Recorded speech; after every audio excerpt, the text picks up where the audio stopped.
دوستان، خسته نباشید. امروز اومدم یکی از مراکز خرید مشهد رو بهتون معرفی کنم. اینجا همونجور که میبینید تورسی 43 ایسار.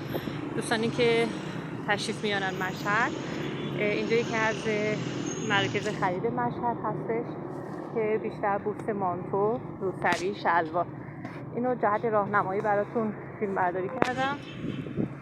اگر مشهد تشریف آوردین میتونین به این خیابون هم سر بزنین، انواع اقسام مانتوها، شلوار و از اینجا از این مکان خرید کنین.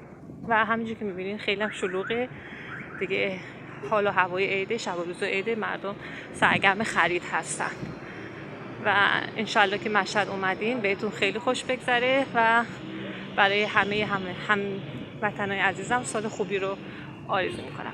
بریم یکم از این خیابون رو